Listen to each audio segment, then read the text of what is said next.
मैं ताहिर मंसूरी आपका अपने YouTube चैनल ज्ञान क्लासेस में एक बार फिर से स्वागत करता हूं। आज हम अपनी सीरीज को आगे बढ़ाते हुए MP बोर्ड द्वारा जारी प्रश्न बैंक को हल कर रहे हैं, जिसमें हम कक्षा 12वीं विषय लेखा शास्त्र भाग 2 इकाई 2 जो कि ऋण पत्रों का निर्गमन है उसके सवालों को हल कराएंगे। इसके पिछले वीडियो में हमने अंशों के निर्गमन जो भाग 2 का इकाई फर्स्ट है उसको हल कराया है। तो जिस किसी ने नहीं देखा है वो हमारी प्लेलिस्ट पे जाके या हमारे चैनल को सब्सक्राइब करके उन वीडियो को देख सकता है। तो आइए शुरू करते हैं। तो इसमें जो दिए गए हैं वस्तुनिष्ठ प्रश्न जो है 3 आ रहे हैं, एक 2 अंक का आ रहा है और एक 3 अंकों का आ रहा है। इस प्रकार से ये 8 अंकों की इकाई दी गई है। इकाई 2 जो है वो 8 अंकों की है, ऋण पत्रों का निर्गमन। तो आज हम इसके जो सवाल हैं उन सवालों को हल कराएंगे। तो आइए शुरू करते हैं उन सवालों को। तो प्रश्न क्रमांक 5, अंकुर लिमिटेड ने 50 रुपये वाले 4,012% ऋण पत्र जारी किए हैं, जिन पर 20 रुपये आवेदन पर एवं शेष राशि आवंटन पर देय है। ऋण पत्रों की सभी राशियां यथासमय प्राप्त हो गई है। अंकुर लिमिटेड की पुस्तकों में नकल प्रविष्टि कीजिए। तो यहाँ पे जो सवाल दिया गया है इसमें जो ऋण पत्रों की राशि है वो 50 रुपये वाले हैं और ये जो 12% ऋण पत्र दिया गया है ये केवल नाम दिया गया है। 12%, 8%, 6% जो है ये केवल ऋण पत्र होते हैं। तो आइए इस सवाल को देखते हैं कैसे हल कराएंगे। तो अंशों के निर्गमन के जैसे ही ये ऋण पत्रों के निर्गमन की प्रविष्टि भी की जाती है। इसमें केवल नाम भर का फर्क रहता है। तो दिनांक, विवरण, खाता पृष्ठ, डेबिट रकम और क्रेडिट रकम, इसी प्रकार से 5 कॉलम ऋण पत्रों के निर्गमन और अंशों के निर्गमन पर भी यही प्रविष्टियां की जाती, केवल नाम का फर्क रहता है। तो यहाँ पर हम आपको बता दें कि जो सबसे पहले एंट्री होगी वो 20 रुपये आवेदन पत्र पर होगी और शेष राशि आवंटन पर दे। तो 50 रुपये वाले हैं, 50 रुपये में 20 रुपये आवेदन के हैं, तो जो आवंटन की जो एंट्री होगी वो 30 रुपये के हिसाब से होगी। तो पहली जो एंट्री होगी वो होगी बैंक खाता डेबिट। तो 20 रुपये का गुणा जो हम करेंगे 20 रुपये गुणे 4,000 अंश, तो 4 दूनी 8, 80,000 रुपये की अमाउंट आएगी। और 12% ऋण पत्र आवेदन खाते से, इस प्रकार से लिखा जाता है। उसमें अंश आवेदन खाते से लिखा जाता है, इस पे ऋण पत्र आवेदन खाते से लिखा जाता है, ज़्यादा अंतर नहीं रहता है। और यहाँ पर जो है वो 12% केवल नाम दिया है ऋण पत्र का, तो उसमें हमें उससे घबराने की ज़रूरत नहीं है। इसमें हम कोष्टक बनाएंगे 12% ऋण पत्र आवेदन की राशि प्राप्त होने पर, इस प्रकार से लिख के ये हमारी एक एंट्री कंप्लीट हो गई है। इसके बाद जो दूसरी एंट्री होगी वो होगी 12% ऋण पत्र आवेदन खाता डेबिट, 12% ऋण पत्र खाते से। तो यहाँ पर हमने लिखा था 12% आवेदन खाता डेबिट और 12% ऋण पत्र खाते से, जबकि कंपनी में जो लिखा जाता है अंश वाले में तो 12% आवेदन खाता, अंश आवेदन खाता डेबिट, अंश पूंजी खाते से, वहाँ इस प्रकार से प्रविष्टि की जाती है। जबकि यहाँ पर 12% ऋण पत्र आवेदन खाता डेबिट, 12% ऋण पत्र खाते से, 80,000 रुपये की अमाउंट यहाँ पर भी लिखी जाएगी। अब यहाँ पर हम लिखेंगे 12% ऋण पत्र आवेदन की राशि 12% ऋण पत्र में हस्तांतरित करने पर, इस प्रकार से हमारी ये दूसरी एंट्री भी कंप्लीट हो जाती। इसके बाद जो तीसरी प्रविष्टि होगी वो होगी आवंटन की। तो यहाँ पर हम लिखेंगे 12% ऋण पत्र आवंटन खाता डेबिट, 12% ऋण पत्र खाते से। इस प्रकार से मैं आपको बता दूं कि आवेदन पर हमने 20 रुपये दे चुके हैं, आवेदन पर 20 रुपये की राशि चुका दी गई है। अब आवंटन पर शेष आवंटन का मतलब ये होगा कि 50 रुपये वाले अंश है, 50 में 20 रुपये आपके आवेदन में चलेगा तो 30 रुपये आवंटन पर होगा। तो 30 का गुणा 4000 अंशों पर किया जाएगा।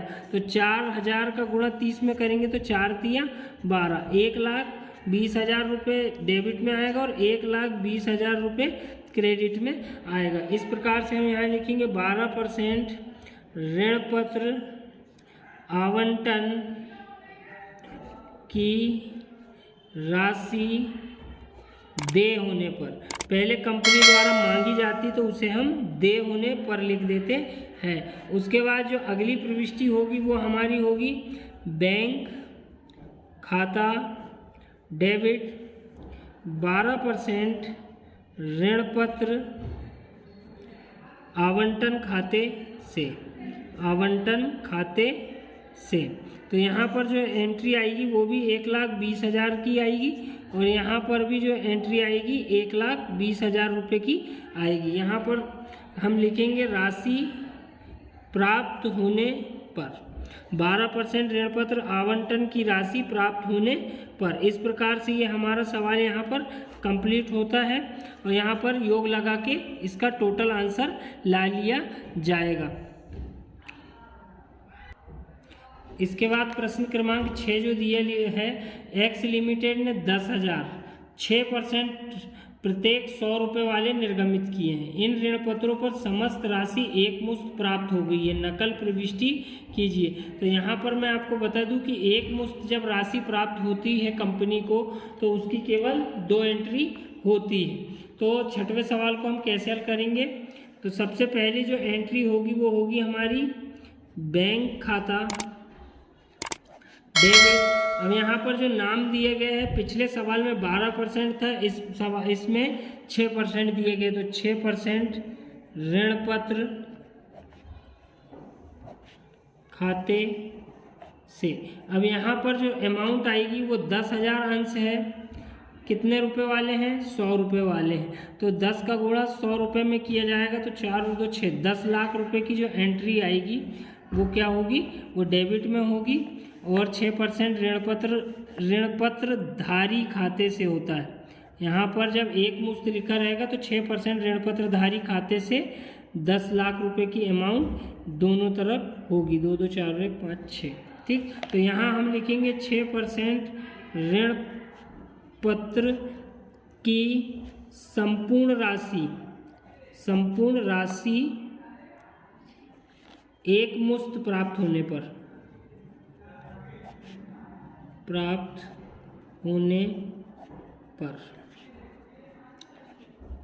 तो ये भी हमारी पहली प्रविष्टि हो गई। अब इसके बाद हम लिखते हैं 6% ऋण पत्र धारी खाता डेबिट, 6% ऋण पत्र खाते से, ये भी 10 लाख रुपए रहेगा।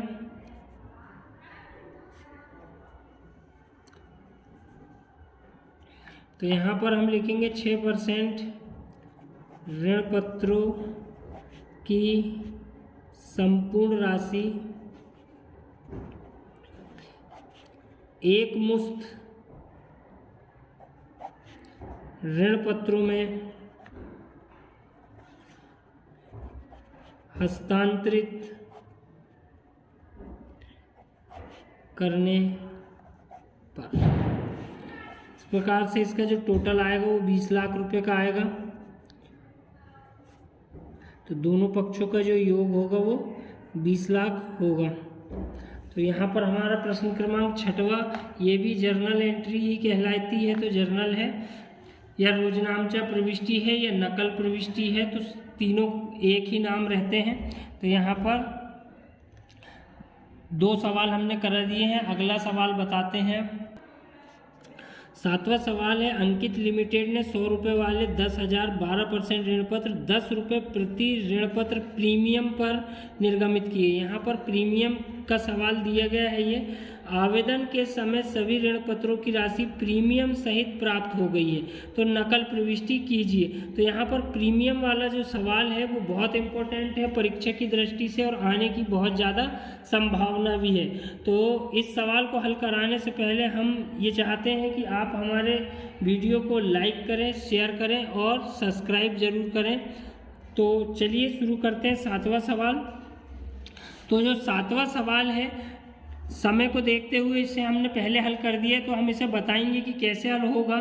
तो बैंक खाता डेबिट 110 रुपये से जो प्रीमियम दिया गया है उसे मैं आपको रफ में बता देता हूँ थोड़ा सा, कि 100 रुपये वाला है और 10% प्रीमियम दिया गया है, तो 100 का 10% होगा 10 रुपये, मतलब 100 में 10 रुपये ऐड कर दिया जाएगा तो हो जाएगा 110। मतलब जो 100 रुपये का ऋण पत्र था वो कितने में बेचा गया है, वो 110 रुपये में बेचा गया है। और हमारे पास अंश कितने हैं, 10,000 अंश है। कितने अंश है, 10,000। तो 10,000 का गुणा हम किस में करेंगे, 110 रुपये में, जो राशि हमें प्राप्त होगी। तो अब हम यहाँ पर देखेंगे कि बैंक खाता डेबिट 110 रुपये गुणित 10,000 अंश बराबर से हो जाएगा 11 लाख रुपए। 5 शून्य लगेंगे 1 लाख के लिए, तो आप इसे जरूर काउंट करके देख लें। उसके बाद 12% ऋण पत्र आवेदन खाते से, यहाँ पे भी जो अमाउंट आएगी वो 11 लाख रुपए आएगी। उसके बाद तो यहाँ जो आएगी 12% ऋण पत्रों की संपूर्ण राशि आवेदन के साथ प्राप्त होने पर 11 लाख और 11 लाख। उसके बाद जो सेकेंड एंट्री होगी हमारी 12% ऋण पत्र आवेदन खाता डेबिट, ये 11 लाख रुपए से होगा। उसके बाद 12% ऋण पत्र खाते से और 12% ऋण पत्र प्रीमियम खाते से। तो प्रीमियम की जो राशि है वो किस प्रकार से होगी, मैं आपको रफ में बता दूं कि 10 रुपये एक अंश पर प्रीमियम दिया गया है, तो 10,000 अंशों पर कितना होगा, तो 1 लाख रुपए। तो जो 1 लाख रुपए आएगा वो 12% ऋण पत्र प्रीमियम खाते से 1 लाख रुपए होगा। और यहाँ पर 11 लाख में से 1 लाख कम होगा तो 12% ऋण पत्र खाते से कितना होगा, 10 लाख रुपए होगा।